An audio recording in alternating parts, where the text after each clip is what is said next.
August মাসের দ্বিতীয় সপ্তাহ থেকেই পুরো রাজ্য জুড়ে শুরু হয়ে যাচ্ছে এসআইআর অথবা ভোটার লিস্ট সংশোধন। তো এই পরিস্থিতিতে কেন্দ্র সরকারের তরফ থেকে এই মুহূর্তে একটা বড়সড় আপডেট সামনে এসছে। আর বন্ধুরা, কেন্দ্রীয় সরকার এবার একটা নতুন নাগরিকত্ব কার্ড দেবে, এমনটাই কিন্তু ঘোষণা করেছে কেন্দ্র সরকার। তো সেক্ষেত্রে কী কার্ড দেবে সেটা আপনারা কিভাবে পাবেন জানাবো, সেজন্য ভিডিওটিকে সম্পূর্ণ দেখতে থাকুন। নাগরিকত্বের প্রমাণপত্র নিয়ে চলতে থাকা বিতর্কের মাঝে নরেন্দ্র মোদী সরকার জানিয়ে দিয়েছে যে 1955 সালের নাগরিকত্ব আইন অনুযায়ী সমস্ত ভারতীয় নাগরিকদের রেজিস্টার করা এবং যারা রেজিস্টার করেছেন তাদের জাতীয় পরিচয়পত্র প্রদান করা বাধ্যতামূলক করা হয়েছে।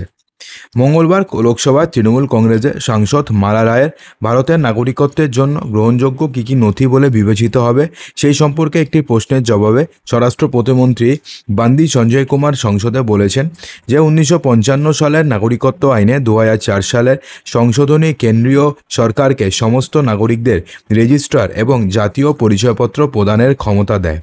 সেক্ষেত্রে আরও বলা হয়েছে যে 2014 সালে বিজেপির নেতৃত্বাধীন এনডিএ ক্ষমতায় আসার পর ভারতীয় নাগরিকত্বের প্রমাণ হিসাবে এই নথিটি প্রদানের প্রক্রিয়াটি চূড়ান্ত করা হয়েছিল।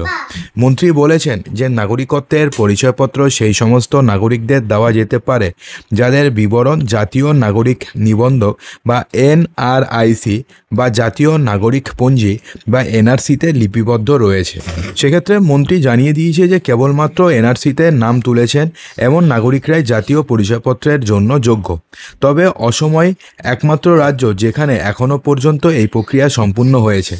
যদিও সরকার এখনও পর্যন্ত চূড়ান্ত তালিকা প্রকাশ করেনি, কারণ 2019 সালে প্রকাশিত এনআরসি খসড়া আদালতে চ্যালেঞ্জ করা হয়েছে।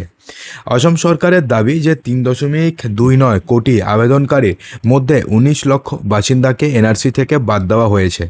উল্লেখযোগ্যভাবে কেন্দ্র স্পষ্ট করে জানিয়েছে যে তারা 2027 সালের আদমশুমারির সময় জাতীয় জনসংখ্যা পঞ্জি বা এনপিআর আপডেট করবে না, যা এনআরসির প্রথম পদক্ষেপ হিসাবে বিবেচিত হয়েছিল।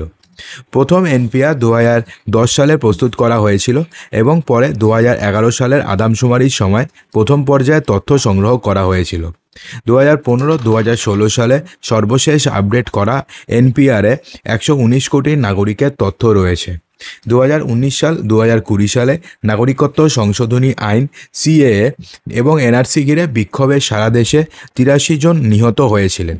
এরপরে কেন্দ্রের তরফ থেকে সংসদে জানানো হয় যে এখনও পর্যন্ত সরকার জাতীয় পর্যায়ে এনআরসি করার কোনো সিদ্ধান্ত নেয়নি।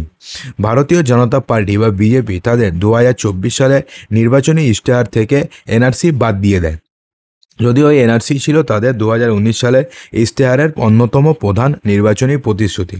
এদিকে বিহার ভোটের তালিকা মামলায় সাম্প্রতিক শুনানির সময় ভারতের নির্বাচন কমিশন সুপ্রিম কোর্টে যুক্তি দিয়েছে যে আধার কার্ড ভারতীয় নাগরিকত্বের বৈধ প্রমাণ হিসাবে বিবেচিত হয় না। এই বিষয়ে কেন্দ্র সরকারের অবস্থান অনুযায়ী আধার ভারতের অন্যতম গুরুত্বপূর্ণ নথি, যা গুরুত্বপূর্ণ সরকারি এবং বেসরকারি পরিষেবা গ্রহণের জন্য বাধ্যতামূলক।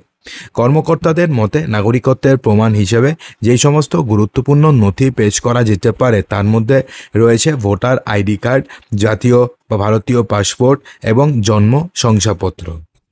তো বন্ধুরা, আশা করব যে ভিডিওটিতে আপনাদের সমস্ত কিছুই সঠিকভাবে বোঝাতে পেরেছি। যদি ভিডিওটি ভালো লেগে থাকে তো লাইক করবেন, বন্ধুদের মাঝে প্রচুর শেয়ার করবেন এবং চ্যানেলটিকে সাবস্ক্রাইব অবশ্যই করবেন।